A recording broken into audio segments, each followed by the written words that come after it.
more room to grow veggies, herbs, or flowers, our rectangular gardening system gives you plenty of growing space for a thriving garden.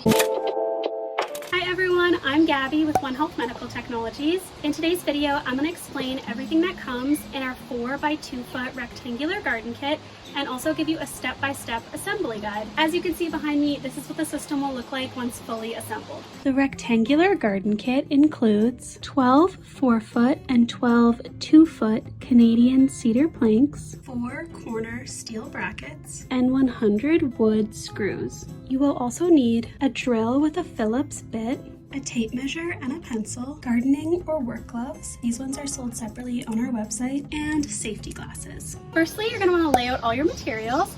I like to stand up my corner brackets separately, and for my cedar planks, I find it helpful to organize them into stacks of 6 because each stack of 6 is going to be a wall of our rectangle. For this video, I'm going to be using 3-foot cedar planks instead of the 4-foot planks that come included in our garden kit. The next step is to stand up 2 of your corner brackets. We're going to start by building one of the longer walls. So for me, I'm going to be using my 3-foot planks. You're going to be using your 4-foot ones. You'll notice at the top of the bracket, you can see a V shape. If you were standing inside the rectangle facing the bracket, you should be looking at this V. A helpful tip is to ensure you're working on flat ground so that your brackets are able to stand on their own. Next, you're going to use your tape measure and pencil to mark 1.5 inches from both ends of your cedar plank. The next step is to use my tape measure to determine how far apart my brackets should be positioned. Since I'm working with 3-foot cedar planks and they have 1.5 inches marked on either end, I'm going to add 1.5 inches and 1.5 inches, which gives me 3 inches.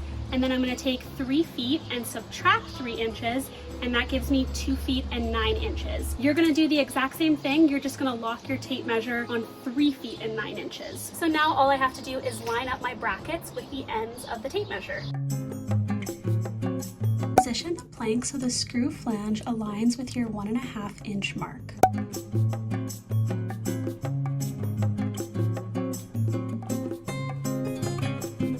You're going to want to work top to bottom, and what I suggest doing now is laying the system flat on the ground for easier drilling access.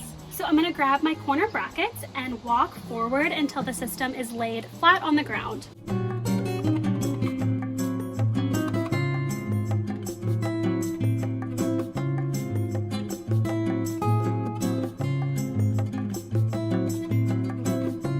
The next step is to mirror the first wall. So I'm going to repeat all those same steps again to complete another wall that looks identical to this one.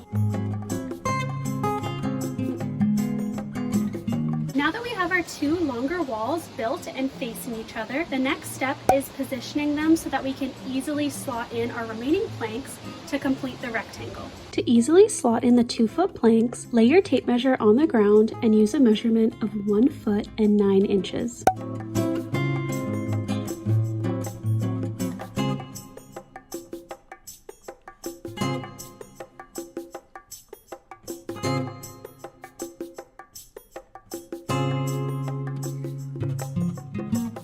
As you can see, the rectangular gardening system is now fully assembled and ready for planting. Fill the system with your preferred soil and consider placing landscaping fabric underneath depending on your surface below. Good garden design is all about giving your plants the space and light they need to thrive. Before planting, take a moment to map out your garden based on sunlight and consider how your plants will grow. Place sun-loving plants in your brightest areas, keep taller plants positioned so they don't block light, and allow spreading plants to grow along the edges. If you have any questions about planting or setting up your garden, feel free to reach out to our team. Thank you for watching, and stay tuned for more planting tips and garden setup tutorials.